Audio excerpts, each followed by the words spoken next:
This is going to be extremely long, but I need to get this off my chest, and I honestly don't know if I did the right thing. I've been carrying this guilt for over a year now, and reading some of the stories on here has made me realize I need outside perspective on what happened. I'm a 58-year-old woman who spent the last 25 years working as a trauma nurse in Chicago. My life has been anything but easy. I lost my husband, Robert, in a construction accident when my son Michael was just 12 years old. Robert was working on a high-rise downtown when scaffolding collapsed.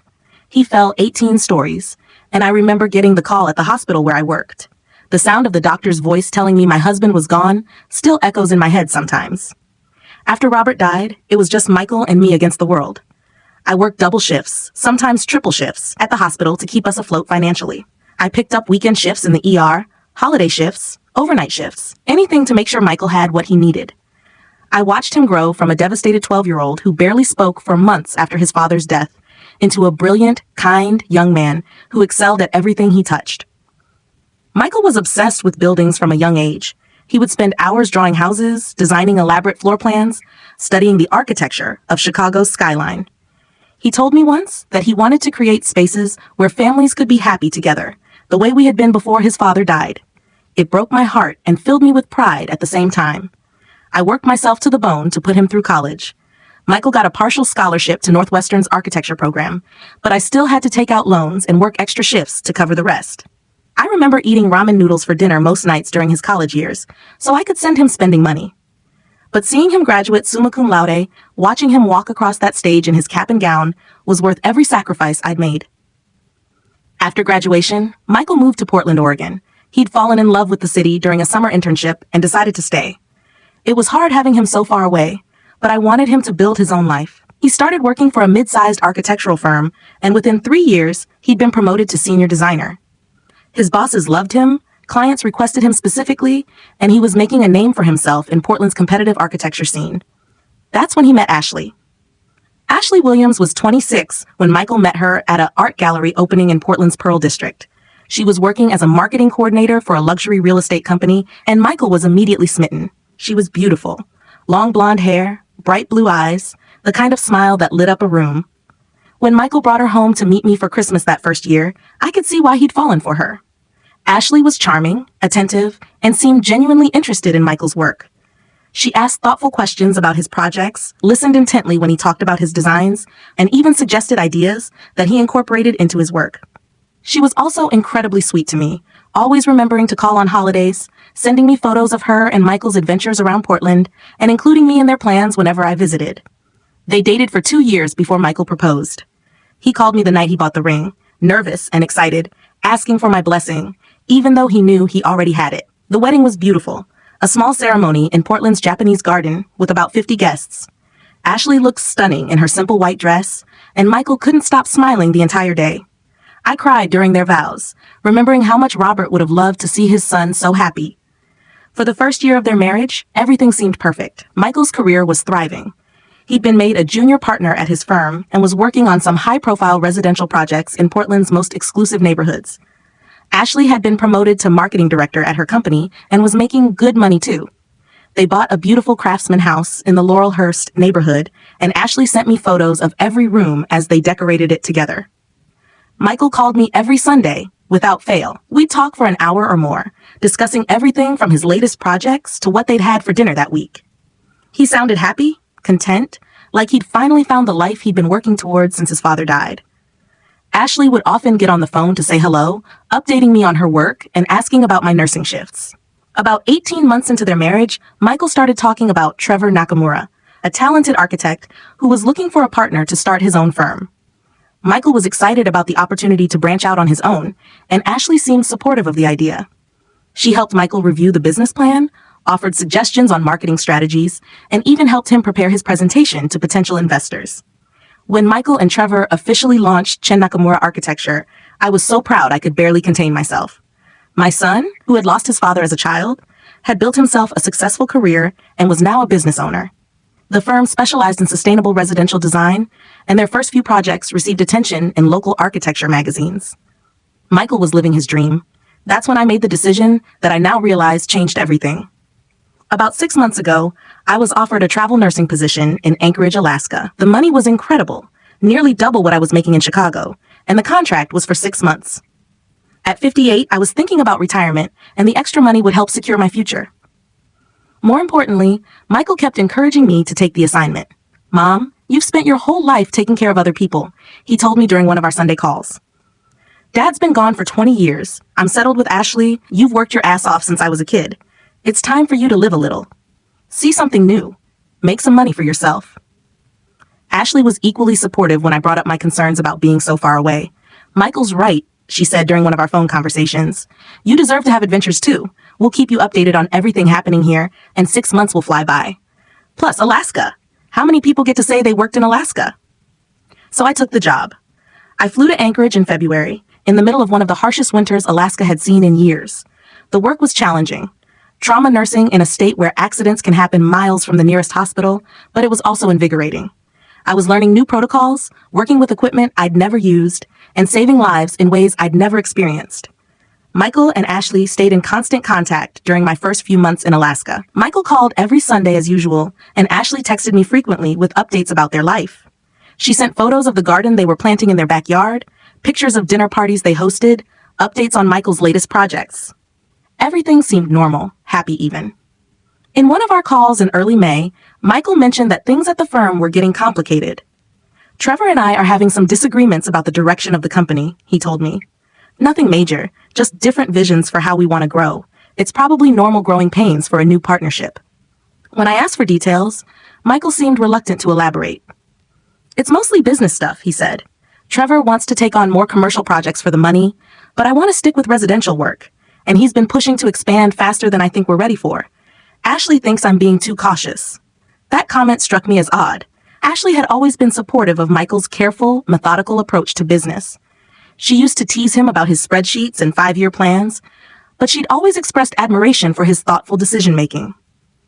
It seemed out of character for her to side with Trevor's more aggressive expansion plans. But I was thousands of miles away, dealing with my own challenges in a new and demanding job, so I didn't push the issue. I told Michael to trust his instincts and reminded him that business partnerships can be difficult, especially in the early stages. In hindsight, that conversation was probably Michael trying to tell me something was wrong without having the words to explain what he was feeling. I should have listened more carefully. I should have asked more questions. But I was distracted by my own life, and I trusted that if something was really wrong, he would tell me directly.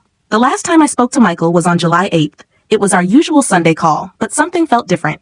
He seemed distracted, almost sad in a way I couldn't pinpoint. When I asked if everything was okay, he said he was just tired from work. "I've been putting in long hours on the Brennan project," he told me. "It's a big house on the west side, and the clients are very particular about every detail. Ashley says I'm working too much, but I want to make sure everything is perfect." We talked for about 45 minutes, covering the usual topics: my work in Anchorage, the weather, his projects, Ashley's latest promotion at the real estate company. Before we hung up, he said something that I keep replaying in my mind. "Mom, I love you. You know that, right? Everything you sacrificed for me after Dad died, all those extra shifts and ramen noodle dinners. I know what you gave up so I could have this life. I hope I've made you proud." It wasn't unusual for Michael to express gratitude. He'd always been thoughtful about acknowledging my sacrifices. But there was something in his tone that felt final, like he was saying goodbye. I almost called him back to ask what prompted such a serious conversation, but I was being called into surgery, and I figured I'd ask him about it during our next Sunday call. That call never came. On July 22nd, 2 weeks after our last conversation, I was just finishing a 14-hour shift in the trauma unit when my phone rang.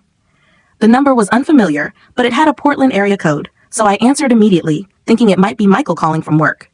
Instead, it was a woman's voice I didn't recognize. "Is this Maria Chen?" "Yes, this is Maria. Who is this?" "This is Dr. Sarah Hendricks from Oregon Health and Science University Hospital. I'm calling about your son, Michael Chen." My heart stopped. In 25 years of nursing, I'd made similar calls to other families, and I knew from her tone that this wasn't going to be good news. "What happened?" I managed to ask. "Mrs. Chen, your son was involved in a serious motor vehicle accident 4 days ago.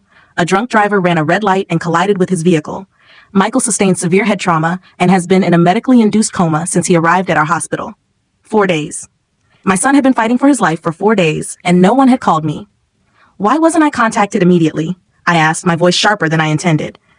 "I'm his emergency contact. I'm his mother." There was a pause. Ma'am, according to our records, your daughter-in-law Ashley Chen informed our staff that you were unreachable due to work commitments in Alaska.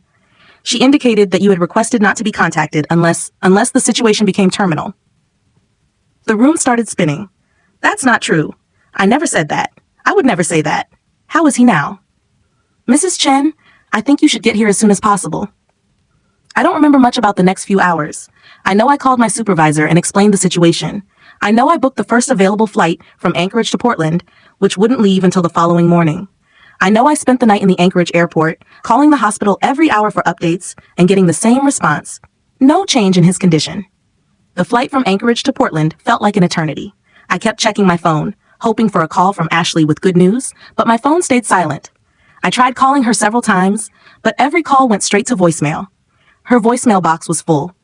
I landed in Portland at 2:30 p.m. on July 23rd and took a taxi directly to the hospital. I remember running through the lobby, still wearing the same scrubs I'd had on during my last shift in Anchorage, carrying my hastily packed duffel bag. When I reached the ICU, I gave my name to the nurse at the station. She looked at me with an expression I couldn't read, part sympathy, part confusion.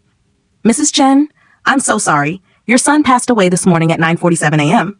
The words hit me like a physical blow. I actually stumbled backward, my bag falling from my shoulder to the floor. Michael was gone. My son, my only child, the center of my world for 29 years, was dead. Where is Ashley? I asked through the fog of shock and grief. The nurse looked uncomfortable. She left about an hour after it happened. She said she needed to make arrangements. Was he conscious? Did he ask for anyone? The nurse's expression grew even more uncomfortable. Mrs. Chen, perhaps you should speak with Dr. Hendricks. Dr. Hendricks met me in a small conference room near the ICU. She was a woman about my age, with kind eyes and graying hair. She sat across from me and folded her hands on the table. First, let me say how sorry I am for your loss. Michael fought hard for 5 days. We did everything medically possible. Tell me about his last days, I said. Was he conscious? Did he know what was happening? Dr. Hendricks consulted her notes. Michael regained consciousness on July 20th, 2 days after the accident. He was alert and oriented, asking questions about his condition. He specifically asked for his mother several times. When we told him you were being contacted, he seemed relieved. What did Ashley tell you about contacting me? On July 19th, the day after the accident, Mrs. Ashley Chen came to the hospital and identified herself as Michael's wife. She provided your contact information, but told our social worker that you were working in a remote location in Alaska and had specifically requested not to be contacted unless Michael's condition became terminal. She said you couldn't leave your post except in extreme circumstances. I felt sick. What else did she say? She indicated that you and Michael had a complicated relationship and that you were very focused on your career. She said Michael understood that your work in Alaska was a priority for you. Every word was a lie. Michael and I had never had a complicated relationship. He had been my priority since the day he was born, and he knew it. My work in Alaska was temporary, and both Michael and Ashley knew I would drop everything and fly home if he needed me. Was Michael aware of this conversation? Dr. Hendricks looked through her notes again. Michael continued asking for you throughout his conscious periods. On July 21st, he specifically asked why you hadn't come to see him yet. Mrs. Chen told him that you were working and would come when you could. He became quite agitated and asked to call you himself. Did he call me? Mrs. Chen said she would handle contacting you. Michael was too weak to argue, but he made several comments about wanting to speak with his mother. I was struggling to process what I was hearing. While I was working in Alaska, completely unaware that my son was fighting for his life, he was lying in a hospital bed, asking for me, and being told that I was too busy to come see him. What happened this morning? Michael's condition deteriorated rapidly overnight. He lost consciousness around 6 a.m. Mrs. Chen was notified and arrived at the hospital around 8 a.m. He passed away at 9:47 a.m. from complications related to his brain injury. Was she with him when he died? Dr. Hendricks paused. She stepped out to make a phone call shortly before he passed. She was in the hallway when it happened. My son died alone. He spent 5 days asking for his mother, and he died alone while his wife was in the hallway on the phone. I thanked Dr. Hendricks and left the hospital in a daze. I took a taxi to Michael and Ashley's house. Using the spare key I knew they kept under a planter on their front porch. I needed to see Ashley, to understand what had happened, to grieve with the person who should have loved Michael as much as I did. But when I opened the front door, the house felt wrong. It was too clean, too quiet, like a staged home rather than a place where people lived. The mail was stacked neatly on the entry table, but there were no flowers from well-wishers, no casserole dishes from neighbors, none of the signs of a family dealing with sudden loss. I called Ashley's name, but there was no answer. Her car wasn't in the driveway. I walked through the house, looking for signs of grief, for tissues and photo albums and the detritus of mourning. Instead, I found a house that looked like it was being prepared for sale. In the bedroom, Ashley's side of the closet was half empty. Her dresser drawers were partially cleared out. It looked like she had been packing. I sat on their bed, surrounded by the remnants of my son's life, and tried to make sense of what I was seeing. My son had been dead for less than 12 hours, and his wife appeared to be moving out of their home. That's when I noticed Michael's laptop sitting open on the desk in their home office. I approached it hesitantly. I wasn't trying to snoop, but the screen was still lit, and I could see that his email program was open. I thought maybe I could find information about his life insurance policy or work benefits, practical things that would need to be handled in the coming days. But when I moved the mouse to wake up the screen fully, I saw something that made my blood run cold. The email inbox was open to a conversation between Ashley and someone named Trevor. The preview of the most recent message, sent that morning just hours after Michael's death, read, "It's done. We can finally be together. Meet me at the usual place tonight." My hands were shaking as I clicked on the email thread. What I read destroyed whatever was left of my faith in the world. The email chain between Ashley and Trevor went back 8 months, starting in November of the previous year. The early messages were flirtatious, then sexual, then calculating in a way that made me physically sick. From Ashley, November 15th. Michael suspects nothing. He's so trusting, it's almost pathetic. He thinks Trevor is his best friend and business partner. From Trevor, November 18th. Good. We need to be careful for a few more months. Once we're established as a firm and I understand all the client relationships, we can make our move. From Ashley, December 3rd. I can't stand pretending to be happy with him anymore. He's so boring, Trevor. All he talks about is work and his precious buildings. When he touches me, I think about you. From Trevor, December 10th. Soon, baby. We just need to be patient. Once I have control of the business and you've secured your claim to his assets, we'll be free to start our real life together. I scrolled through months of messages, each one more damning than the last. They weren't just having an affair. They were systematically planning to destroy Michael's life and steal everything he had worked for. From Ashley, February 20th. Michael increased his life insurance policy to $800,000. He said he wanted to make sure I was taken care of if anything happened to him. How sweet of him to make our future so much more comfortable.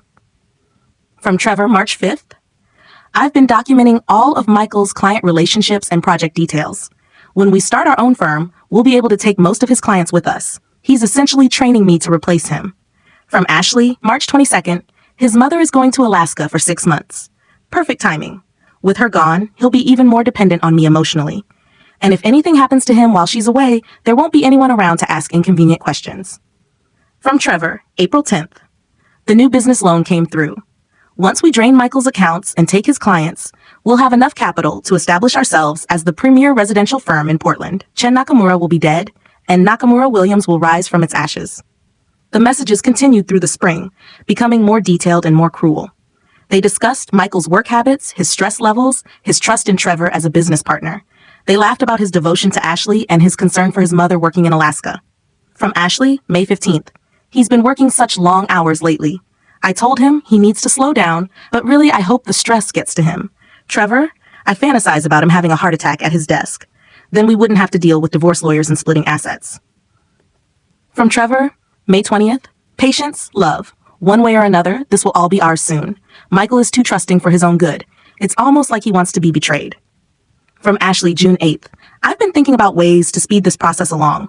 What if Michael had an accident, something that looked random but solved our problems permanently? From Trevor, June 12th. Don't even joke about that. We can't risk any suspicion. Let's stick to the original plan. Divorce, asset division, client theft. It's slower but safer. From Ashley, June 25th. I'm getting impatient, Trevor. I want to start our real life together. I want to wake up next to you every morning without sneaking around. I want to spend his money on us instead of pretending to care about his stupid architectural dreams. The final exchange was from the week of Michael's accident. From Ashley, July 16th. I can't do this anymore. I can't pretend to love him for another day. I wish something would just happen so we could be together without all this drama and planning. From Trevor, July 18th. What kind of something? From Ashley, July 19th. Anything. I don't care anymore. I just want him gone. That message was sent the morning after Michael's accident, while he was lying unconscious in the ICU. I sat in that chair for hours, reading every message, understanding that my son's marriage had been a lie for almost the entire time he'd been with Ashley. She had never loved him. She had been planning to destroy him, steal his work, and take his money. The only thing that had saved him from that betrayal was a drunk driver who killed him before she could complete her plan. But the worst part was yet to come. I found a folder on Michael's desktop labeled Personal Documents. Inside were scanned copies of his insurance policies, his will, bank statements, and business documents. But there was also a subfolder titled Recent Communications. Michael had been tracking Ashley's behavior. There were screenshots of text messages, printed emails, and a document that looked like a timeline of suspicious activities. My son had been investigating his own wife. The document was titled Questions About Ashley, July 2023, and contained entries like, July 2nd, Ashley said she was working late, but her car wasn't at her office when I drove by at 8 p.m. July 5th, found receipt for expensive dinner at Le Pigeon in Ashley's purse. She said she ate at home with me that night. July 8th, Ashley mentioned details about the Brennan project that I never told her. Only Trevor knew those specific details. July 12th, overheard Ashley on phone saying soon and everything will change. Claimed she was talking to her sister, but her sister is in Europe on vacation. July 15th, found unfamiliar cologne smell on Ashley's clothes. When asked, she said she hugged a male coworker goodbye. The final entry was dated July 17th, the day before the accident. July 17th, confirmed Trevor and Ashley were together at Multnomah Falls yesterday when they both claimed to be working. Need to confront them both tomorrow. Michael had figured it out. He knew about the affair, and he was planning to confront them. The accident happened before he could act on what he discovered. I printed everything. Every email, every screenshot, every document in that folder. I made multiple copies and stored them in different locations. Then I closed the laptop and sat in Michael's chair, surrounded by evidence of the most elaborate betrayal I could imagine. My son had spent the last months of his life discovering that his wife was planning to destroy him, steal his work, and take his money. He had died knowing that the person he trusted most in the world was systematically plotting against him, and she had made sure I couldn't be there to comfort him in his final moments. I called the only person I could think of who might help me understand what to do next. David Rodriguez, Michael's best friend from college. David was a lawyer in Portland, and he had been close to Michael since their Northwestern days. David came to the house immediately. When I showed him the evidence, his face went white. Maria, this is beyond anything I've seen before. This isn't just adultery. It's conspiracy to commit fraud, theft, emotional abuse. He flipped through the printed emails, shaking his head. Ashley was planning to steal Michael's intellectual property, drain his accounts, and destroy his business reputation. What can we do legally? I asked. Oregon has laws about unworthy heirs. People who kill or abuse their spouses can be prevented from inheriting. This level of planned betrayal might qualify. But Maria, you looked at me seriously. Are you prepared for the fight this is going to be? Ashley isn't going to give up without a battle. She made sure my son died without his mother. She stole his final moments from both of us. I don't care how long it takes or how hard it gets. She's not going to profit from betraying him. David and I spent the next week building a legal strategy. Oregon's unworthy heir statute allows courts to prevent inheritance in cases of extreme marital misconduct, particularly when there's evidence of planned financial abuse or interference with family relationships. Ashley's documented affair, her plans to steal Michael's business assets, and her deliberate prevention of my contact with Michael during his final days all potentially qualified. But I wanted more than just legal consequences. I wanted the world to know what kind of person Ashley really was. I wanted Michael's friends, his colleagues, and his community to understand that he had been betrayed by the person who should have protected him. So I made a decision that I still question. I decided to make Ashley's betrayal public. I created a detailed Facebook post with screenshots of the most damning emails, with phone numbers and addresses redacted for privacy. I included photos of Michael from throughout his life, examples of his architectural work, and a timeline of Ashley's betrayal. The post was long and detailed, but I wanted people to understand the full scope of what had happened. The post read, "My son, Michael Chen, died 2 weeks ago in a car accident, but I just discovered he'd been dead to his wife Ashley for almost a year. While he was lying in the ICU asking for his mother, she was texting her lover about their future together. She made sure I couldn't say goodbye to him, but I can make sure everyone knows who she really is. Michael was a brilliant architect, a loving son, and a trusting husband who deserved so much better than this betrayal. Ashley and her lover Trevor planned to steal his life's work, drain his accounts, and destroy the business he'd built with his own hands. The only thing that stopped them was a drunk driver who killed my son before they could complete their plan. Michael died asking for me, and I will never forgive her for taking away our chance to say goodbye. But I can make sure his memory isn't tainted by her lies, and I can ensure that she doesn't profit from betraying the best man she ever knew." I tagged Michael's friends from college, his coworkers at the architecture firm, Ashley's colleagues at the real estate company, even some of Ashley's family members who had been kind to me over the years. I wanted everyone who had known Michael to understand what had really happened. The response was immediate and overwhelming. Within 2 hours, the post had been shared 50 times. Within 6 hours, it had been shared over 200 times. Michael's friends were commenting with their own memories of him and expressing shock and outrage at Ashley's behavior. His coworkers shared stories about his talent and dedication, contrasting it with Ashley's cruelty.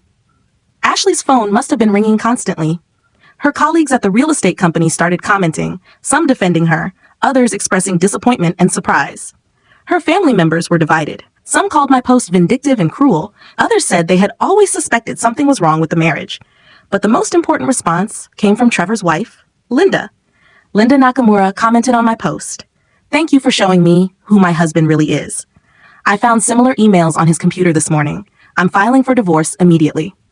Trevor has been planning to leave me for months while pretending everything was fine. You've saved me from wasting any more of my life on a man who was planning to abandon me." It turned out that Trevor had been lying to Linda just as extensively as Ashley had been lying to Michael. Linda shared some additional information that made the betrayal even worse. Trevor had been bragging to her about his big business expansion coming soon, funded by his new partner.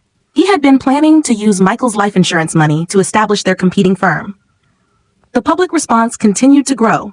Michael's former clients reached out to express their condolences and their shock at Trevor's planned betrayal.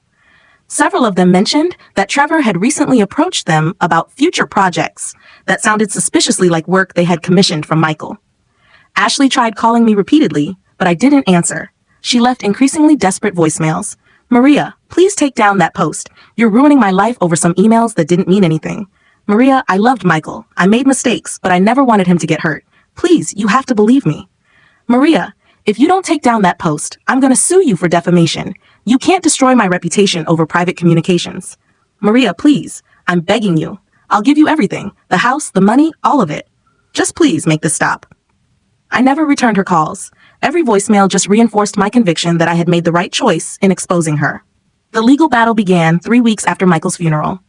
David filed a petition challenging Ashley's right to inherit Michael's estate, citing the evidence of adultery, fraud, financial planning with her lover, and interference with family relationships.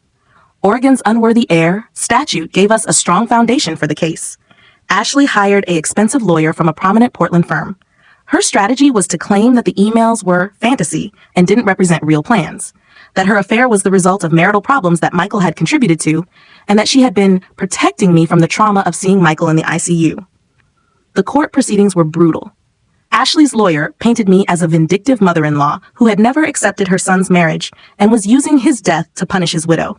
They claimed that I had abandoned Michael by taking the Alaska job and was now trying to blame Ashley for my own guilt. But David was prepared. He presented the emails in chronological order, showing the systematic planning of Michael's betrayal. He brought in witnesses who testified about Ashley's behavior during Michael's final days, including Dr. Hendricks, who confirmed that Ashley had deliberately prevented me from being contacted. The most damaging testimony came from Michael's business partner. After the Facebook post, several of Michael's clients had come forward with information about Trevor's recent behavior. Trevor had been systematically undermining Michael's relationships with their biggest clients, telling them that Michael was overwhelmed and that they should work with him directly instead. One client testified that Trevor had shown him architectural plans that were clearly Michael's work, but claimed he had designed them himself. Another client said Trevor had approached him about exciting opportunities that would be available soon through his new partnership. Linda Nakamura also testified, sharing emails she had found between Trevor and Ashley that detailed their plans to steal Michael's client base and establish their competing firm. In one email, Ashley had written, "Michael has done all the hard work of building relationships with these clients. All we have to do is convince them that Trevor was the real talent behind their projects."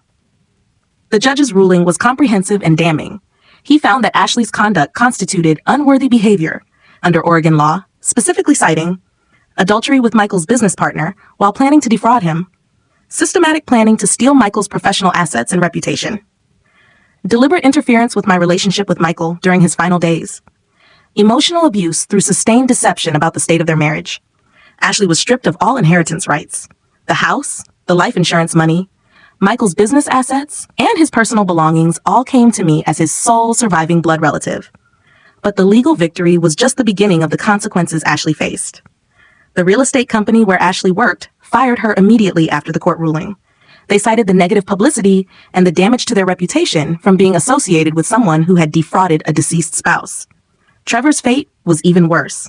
The architecture community in Portland is relatively small, and word of his betrayal spread quickly. Michael's former clients refused to work with him, and other firms wouldn't hire him. His reputation was so damaged that he couldn't find work anywhere in the region. Linda took Trevor for everything in their divorce. Unlike Ashley, Linda had been legitimately married to Trevor for 8 years and had legal claim to half of his assets. Trevor lost his house, his savings, and his share of what had been Chen Nakamura architecture.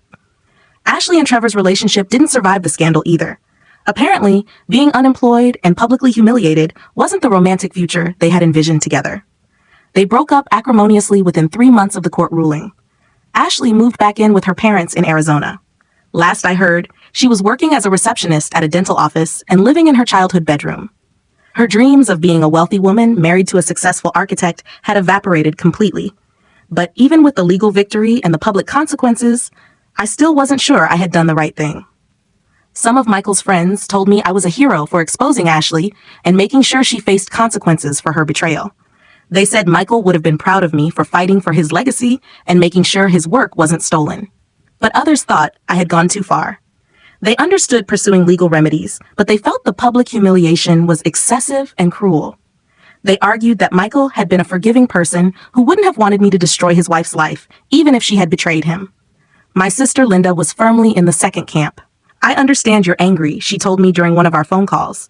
What Ashley did was horrible, and she deserved to face legal consequences. But that Facebook post was beneath you, Maria. You let your grief and anger turn you into someone Michael wouldn't recognize. He was a kind, forgiving person. Do you really think he would have wanted you to humiliate Ashley so publicly? Linda's words stung because part of me knew she was right. Michael had always been the peacemaker in our family. When Robert and I would argue during the early years of our marriage, Michael would find ways to distract us and make us laugh until we remembered why we loved each other. When his friends had conflicts in high school and college, he was always the one who helped them work through their differences. Michael believed in second chances, sometimes to a fault. He had a way of seeing the best in people even when they disappointed him. Would he have wanted me to expose Ashley's betrayal? Yes, probably. Would he have wanted me to ensure she faced legal consequences? Absolutely. But would he have wanted me to humiliate her so thoroughly that her life was essentially destroyed? I honestly wasn't sure. The guilt was eating at me, but it was complicated by the satisfaction I felt every time I thought about Ashley working as a dental receptionist instead of spending Michael's life insurance money on vacations with Trevor. She had planned to steal everything Michael had worked for, and the only reason she hadn't succeeded was that he died before she could complete her plan. Didn't she deserve to face consequences for that level of betrayal? With Michael's estate settled and Ashley out of the picture, I had to decide what to do with the rest of my life. I was 58 years old, financially secure for the first time since Robert's death, and completely alone in the world. I could retire comfortably, travel, enjoy the freedom I'd never had. But the thought of using Michael's money for my own pleasure felt wrong. Instead, I decided to use Michael's legacy to help other people. I established the Michael Chen Memorial Scholarship at Northwestern University's architecture program. The scholarship provides $25,000 per year to students studying architecture who have lost a parent, with preference given to students from single-parent households.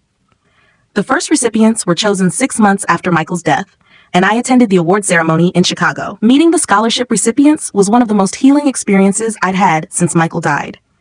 There was Jessica, a 20-year-old whose father had died in Afghanistan when she was in middle school. Her mother worked 2 jobs to support the family, just like I had. Jessica's eyes filled with tears when she thanked me for making it possible for her to continue her education without drowning in debt. There was Marcus, whose mother had died of cancer when he was a senior in high school. He'd been working part-time to help support his younger siblings while maintaining a 3.8 GPA in his architecture program. The scholarship meant he could focus on his studies instead of worrying about how to pay for textbooks and materials. Listening to their stories, seeing their gratitude and determination, made me feel like something good was coming from Michael's death. These students would become architects who might design buildings that made families happy, just like Michael had always dreamed of doing. But the scholarship was just the beginning. I used the majority of Michael's estate to purchase and renovate a large house near Oregon Health and Science University Hospital in Portland. I converted it into transitional housing for families dealing with medical crises, a place where people could stay for free when their loved ones were hospitalized long-term. I named it Michael's House. The idea came from my own experience of flying across the country to be with Michael, only to arrive too late. I thought about all the families who couldn't afford hotels for weeks or months while their loved ones fought for their lives. I thought about parents sleeping in hospital waiting rooms, siblings driving hours each day to visit, children missing school because their families couldn't afford to stay near the hospital where their parent was being treated. Michael's house could accommodate up to 12 families at a time, with private bedrooms, shared kitchens, laundry facilities, and quiet spaces for rest and prayer.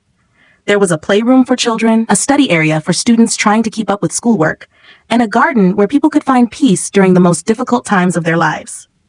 I moved to Portland permanently to manage Michael's house. I sold my condo in Chicago, quit my job at the hospital, and started a completely new life at 58 years old. It was terrifying and liberating at the same time. The first family to stay at Michael's house was the Johnsons, parents of a 6-year-old boy who had been in a car accident similar to Michael's. They had driven to Portland from Eastern Oregon, over 4 hours away, and had been sleeping in their car and taking turns staying with their son in the ICU. When I showed them to their room at Michael's house, Mrs. Johnson broke down crying. "We haven't slept in a real bed in 8 days, she told me. I was starting to think we'd have to go home and just visit on weekends, but we couldn't bear to leave him." Their son recovered after 3 weeks in the hospital.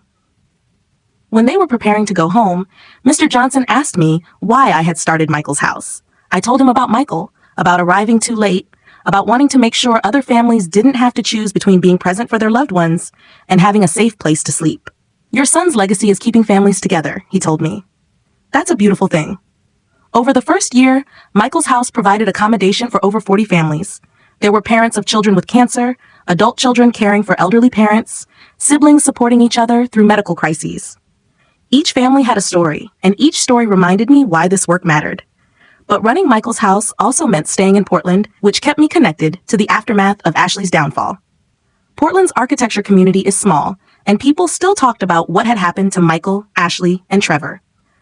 Most of the discussion was supportive of what I had done. Michael's former clients and colleagues would stop me at the grocery store or at coffee shops to tell me they were glad I had exposed Ashley's betrayal.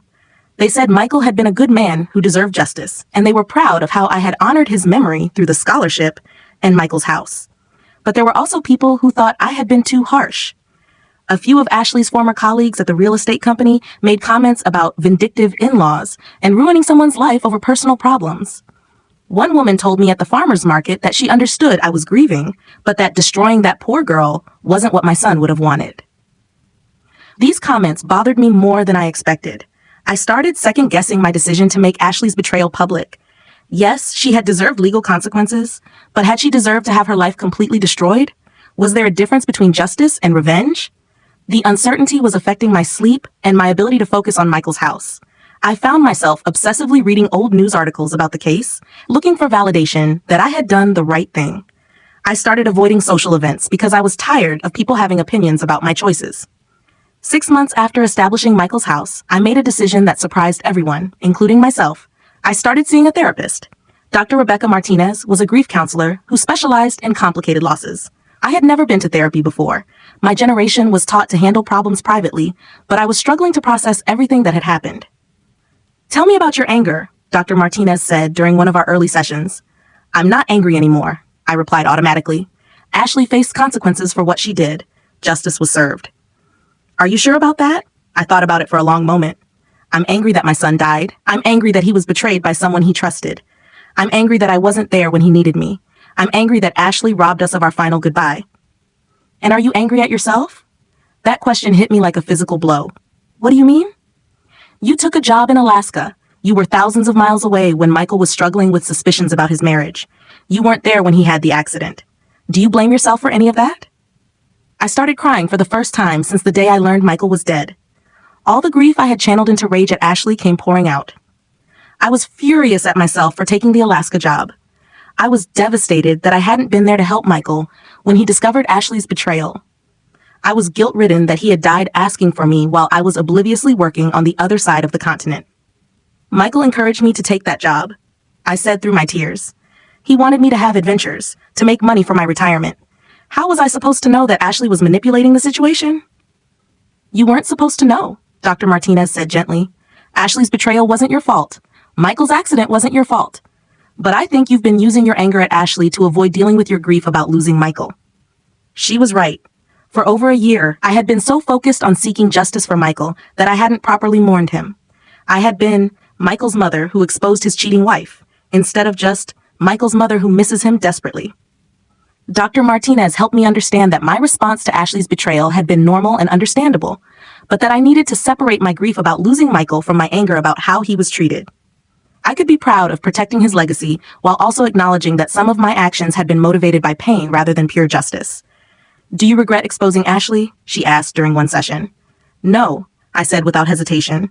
"She deserved to face consequences for what she did. But I think I regret how public I made it.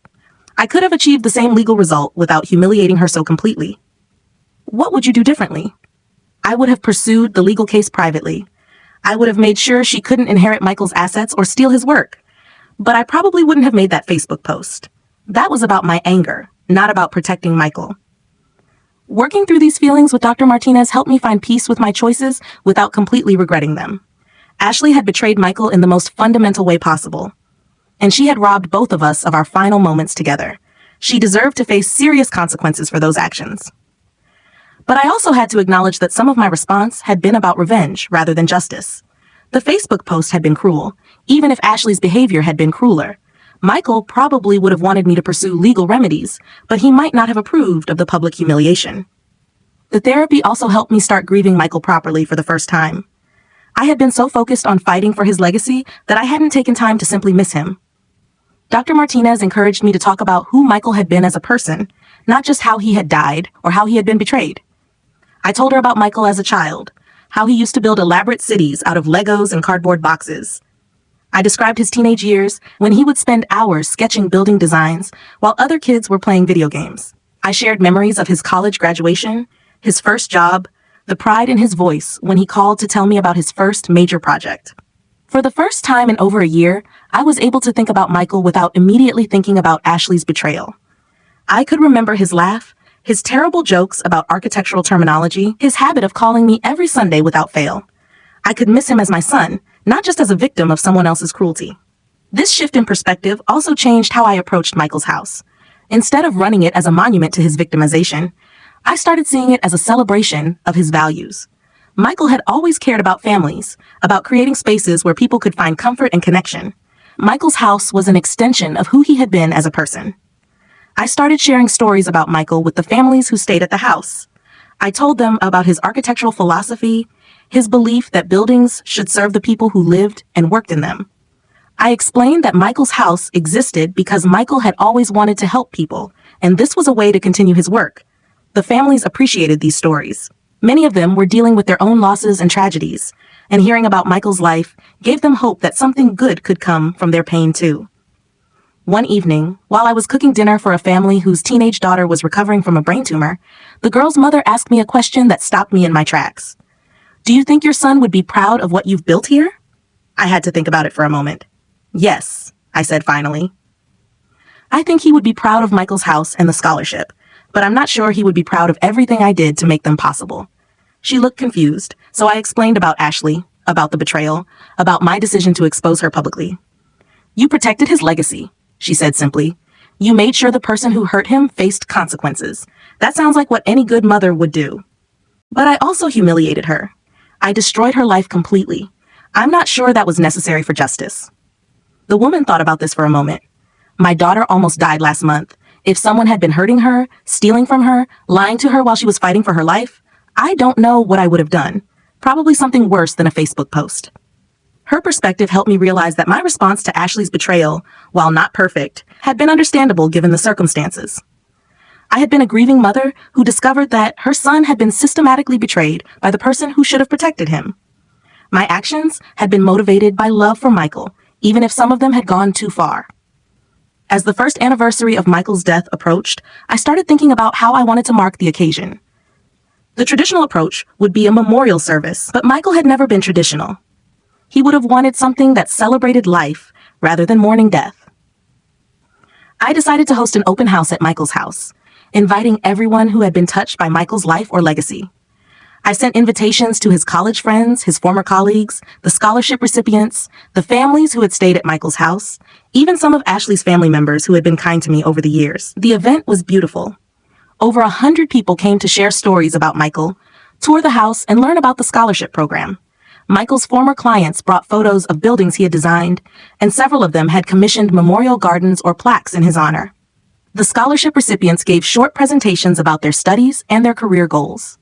Jessica, the young woman whose father had died in Afghanistan, had just completed an internship with a firm that specialized in affordable housing. Marcus, whose mother had died of cancer, was working on his senior thesis about designing healing spaces for cancer patients and their families.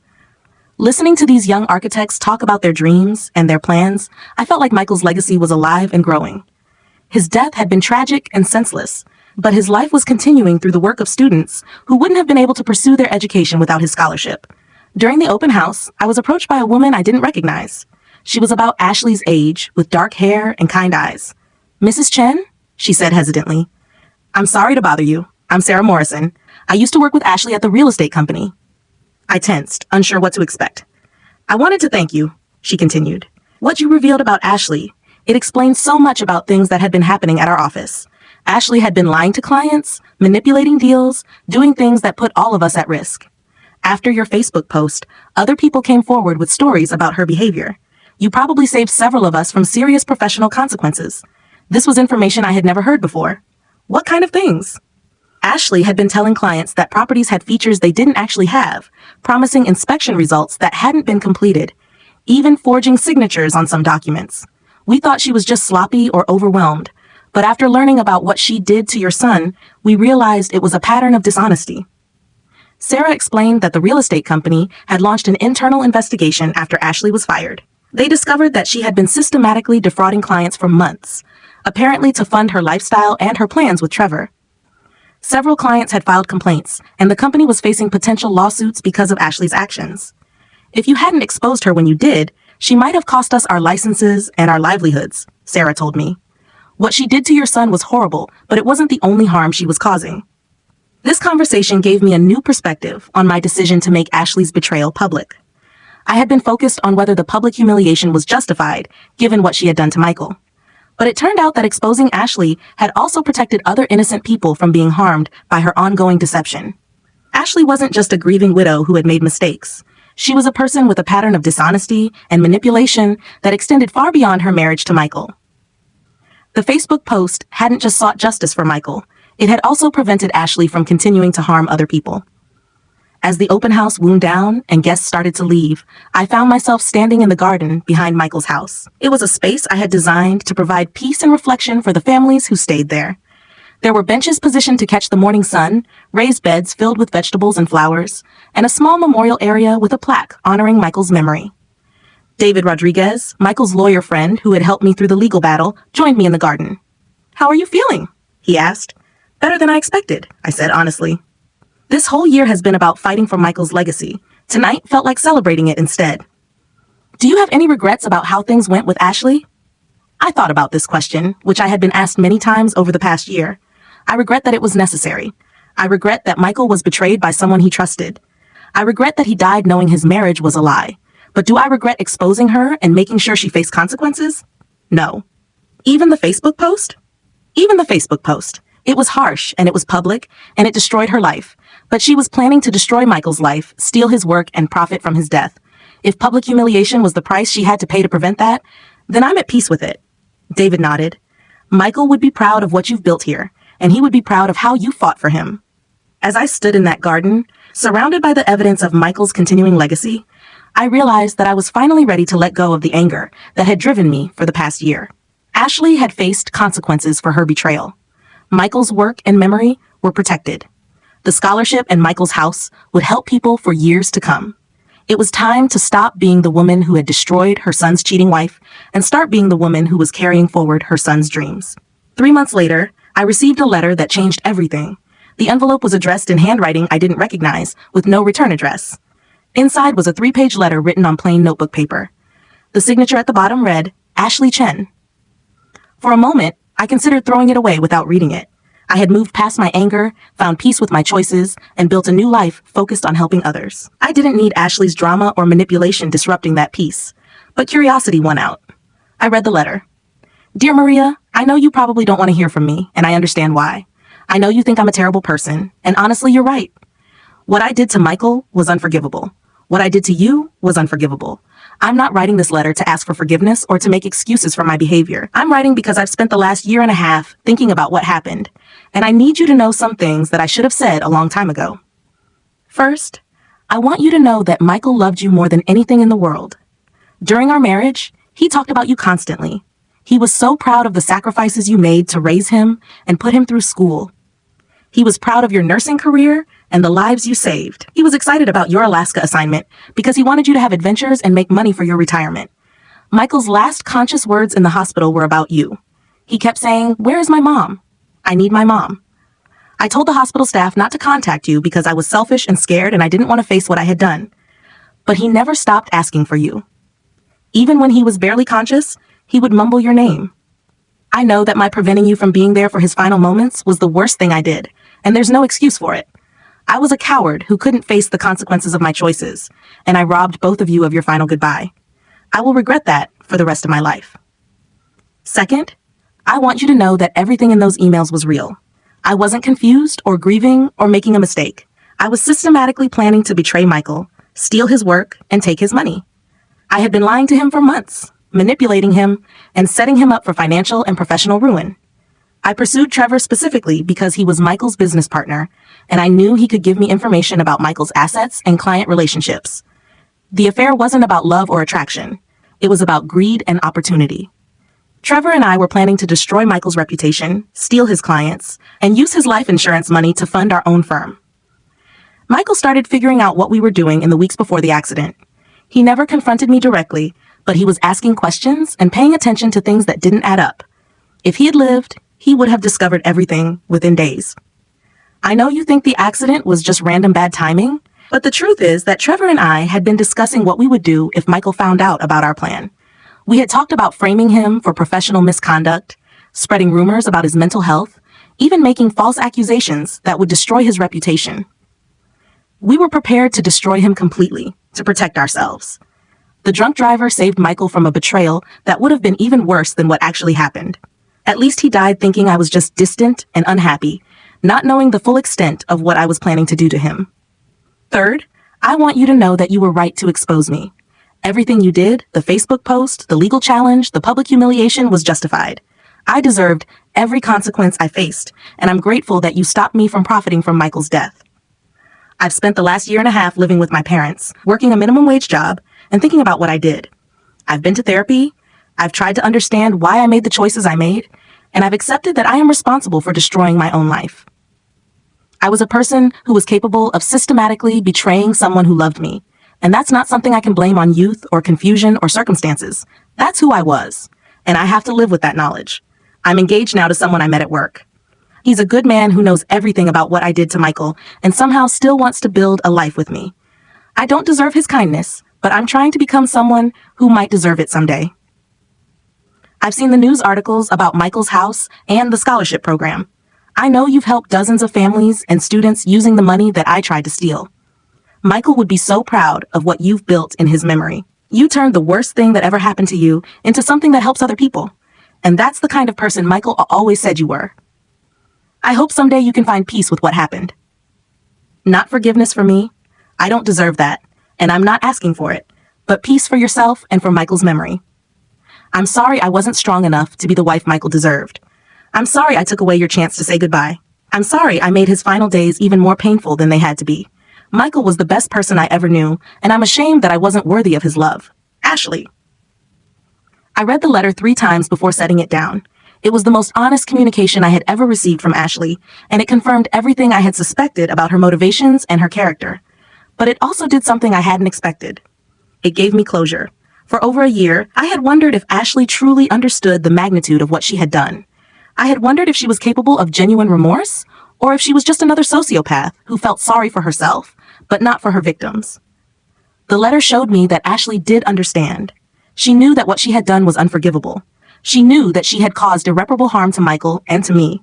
She wasn't asking for forgiveness or trying to minimize her actions. She was simply acknowledging the truth. The letter also confirmed that I had been right to expose her and fight for Michael's legacy. Ashley herself admitted that everything in the emails was real.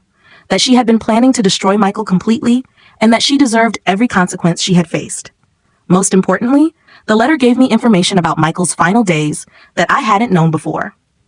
Learning that he had asked for me repeatedly, that his last conscious words were about wanting his mother, was both heartbreaking and comforting. It confirmed that our bond had been as strong as I believed, even at the end. I decided not to respond to Ashley's letter. There was nothing I needed to say to her, and I didn't want to reopen communication that might drag me back into anger and pain. But I kept the letter, filed away with all the other documents from that difficult time as a final piece of the story. 2 years after Michael's death, I was finally ready to write my own ending to the story. I started working on a book about the experience, not a memoir focused on my own pain, but a guide for families dealing with betrayal and loss.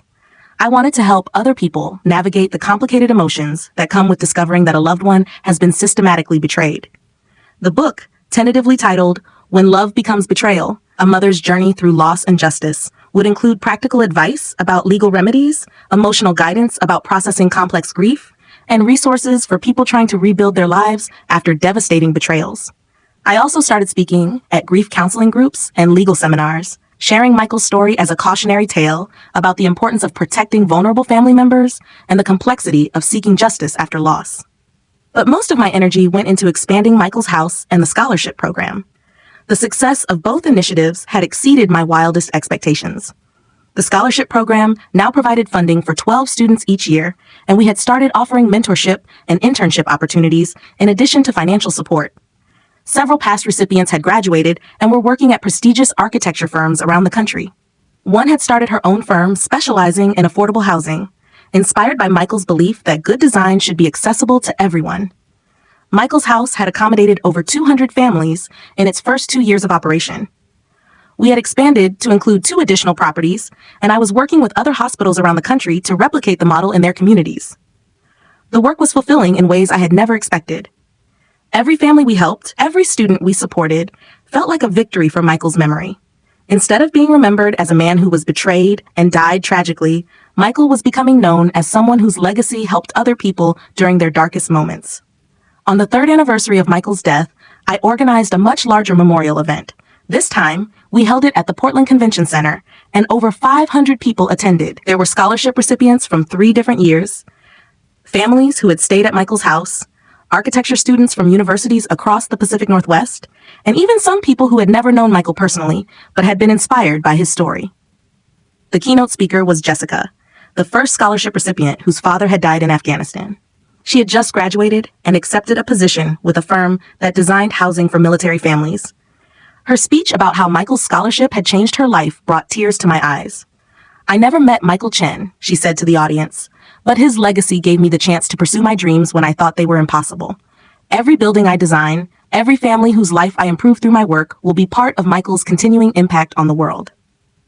After the event, as I was cleaning up and saying goodbye to the last few guests, a young man approached me. He looked to be in his early 20s, with dark hair and serious eyes. "Mrs. Chen, I'm sorry to bother you. My name is Daniel Morrison. I think you met my mother, Sarah, at the open house last year." I remembered Sarah, the woman who had worked with Ashley and had thanked me for exposing her dishonest behavior. "Of course. How is your mother?" "She's doing well, but I actually wanted to talk to you about something else. I'm a journalism student at Portland State, and I've been following your story for a class project. I was wondering if you'd be willing to be interviewed for an article I'm writing about justice, grief, and social media." I was hesitant. I had deliberately avoided most media attention, preferring to focus on the positive work of Michael's house and the scholarship rather than relitigating the details of Ashley's betrayal. "What angle are you planning to take?" I asked. "I'm interested in the ethics of public accountability in the social media age. Your situation raises complicated questions about when private wrongdoing becomes a matter of public interest and how social media has changed the way people seek justice." Daniel's questions were thoughtful and nuanced. He wasn't looking for sensational details about Ashley's affair or trying to paint me as either a hero or a villain. He wanted to explore the broader implications of using social media to expose wrongdoing and seek accountability. We met for coffee the following week, and I found myself opening up about aspects of the experience I had never discussed publicly. Daniel asked challenging questions about my motivations, my regrets, and what I would advise other people in similar situations. "Do you think social media justice is more or less fair than traditional legal remedies?" he asked. "It's faster and more democratic," I said, "but it's also less precise. Traditional legal systems have due process protections and proportionality requirements. Social media accountability can spiral out of control quickly. Do you think what happened to Ashley was proportional to what she did? I thought about this for a long time. I think the legal consequences were proportional. She lost inheritance rights she never should have had, given her conduct. But the social consequences, they might have been excessive. Her entire life was destroyed, not just her claim to Michael's assets. Do you regret the Facebook post? I regret that it was necessary. I don't regret protecting Michael's legacy or making sure Ashley faced consequences. But if I could have achieved the same result through private legal action, I would have preferred that approach. Daniel's article, when it was published 6 months later, was fair and thoughtful. He presented my situation as a case study in the complexities of seeking justice in the digital age, acknowledging both the power and the dangers of social media accountability. The article brought some renewed attention to Michael's story, but this time the focus was on the positive legacy rather than the betrayal. Several other hospitals reached out about establishing their own versions of Michael's house, and the scholarship program received its largest donation ever from a Portland-based foundation. By the 4th anniversary of Michael's death, I felt like I had finally found the right balance between honoring his memory and moving forward with my own life. Michael's house was now a permanent fixture in Portland's medical community, with a full-time staff and a board of directors that could continue the work even if something happened to me. The scholarship program was endowed sufficiently to provide funding in perpetuity, and we had established partnerships with architecture firms to provide internships and mentorship opportunities. I was 62 years old, healthy, and for the first time in my adult life, I had the freedom to choose how to spend my time. I could travel, pursue hobbies, maybe even find companionship with someone who understood loss and resilience. But I wasn't ready to step away from the work that had become my purpose. Michael's house and the scholarship program weren't just memorials to my son. They were my way of continuing to make a difference in the world, using the skills and experience I had gained through decades of nursing and caregiving. I did make some changes to create more balance in my life. I hired a full-time director for Michael's house, allowing me to step back from day-to-day operations while remaining involved in strategic planning. I started taking vacations, including a trip to Alaska to see some of the places I had worked during those fateful 6 months. I also started dating, something I hadn't done seriously since Robert died 23 years earlier. I met Tom through a grief support group for people who had lost family members to sudden tragedies. He was a widower whose wife had died in a climbing accident, and he understood the complicated emotions that come with traumatic loss. Tom was kind, patient, and respectful of my commitment to Michael's legacy. He volunteered at Michael's house, helped with scholarship events, and never tried to compete with my memories of Robert and Michael for space in my heart. On the 5th anniversary of Michael's death, Tom and I were married in a small ceremony in the garden behind Michael's house. It wasn't a replacement for the love I had lost, but it was a new beginning built on shared understanding of how precious and fragile life can be. The wedding was attended by scholarship recipients, families who had stayed at Michael's house, and friends I had made during the most difficult period of my life. It felt like a celebration of survival, resilience, and the possibility of finding joy even after devastating loss. During the reception, one of the scholarship recipients gave a toast that perfectly captured how I felt about the journey from tragedy to hope. 5 years ago, Maria lost her son to a drunk driver and discovered that he had been betrayed by the person who should have protected him. She could have been consumed by bitterness. Instead, she chose to transform her pain into purpose. Michael's legacy isn't the betrayal that ended his life. It's the love that continues to change lives through his mother's work. As I sat in that garden, surrounded by people whose lives had been touched by Michael's story, I realized that I had finally answered the question that had been haunting me for 5 years. Was I the hero or the villain of this story? I was neither. I was a mother who had lost her child and discovered unthinkable betrayal, and I had responded with both love and rage, wisdom and vengeance, grace and cruelty. I had made choices that protected my son's legacy and helped other people, but I had also made choices that were motivated by pain and anger.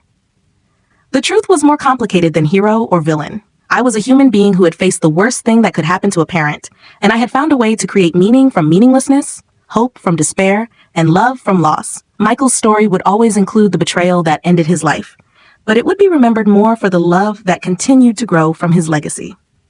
Final update posted 5 years later. I know it's been years since I first posted about Michael and Ashley, but I wanted to give everyone who followed this story a final update on how everything turned out. It's been 5 years since Michael died, and I can honestly say that I've found peace with everything that happened. Not because the pain went away, you never stop missing your child, but because I've learned to carry the grief alongside hope and purpose. The legal consequences for Ashley were permanent.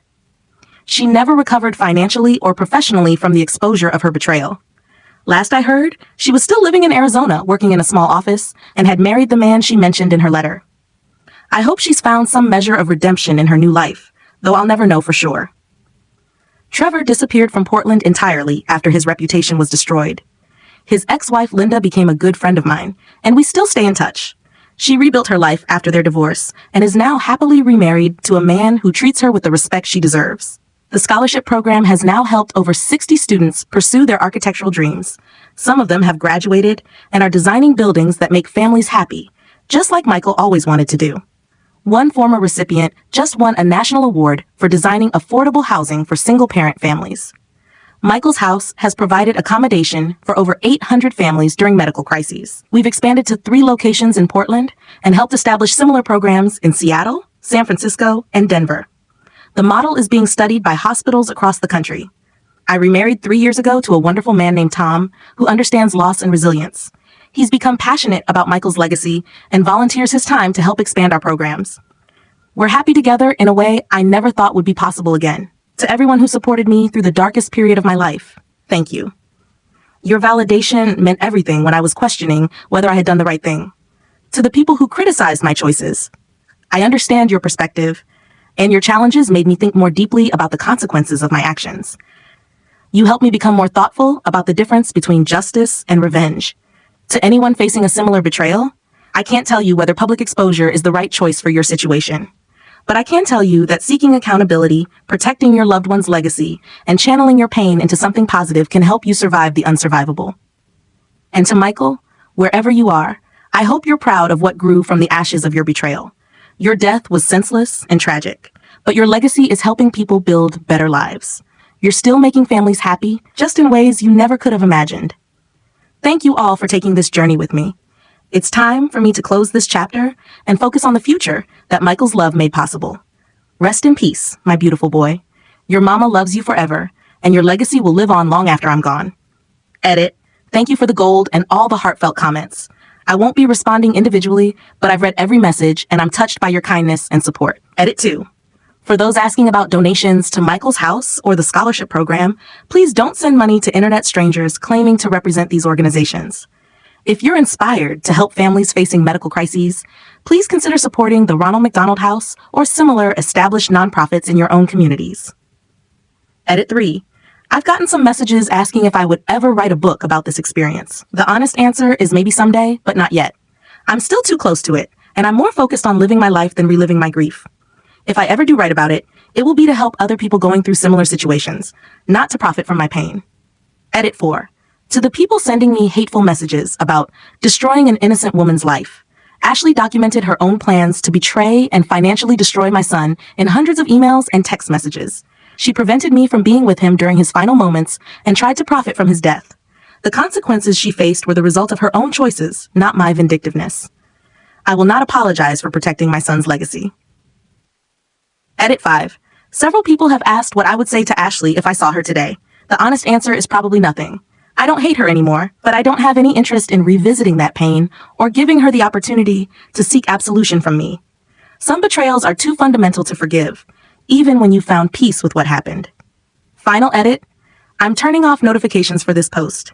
Thank you again to everyone who shared their support, their own stories, and their perspectives. This community helped me process one of the most difficult experiences of my life, and I'm grateful for every thoughtful response. Take care of each other, and remember that love is stronger than betrayal, even when it doesn't feel that way.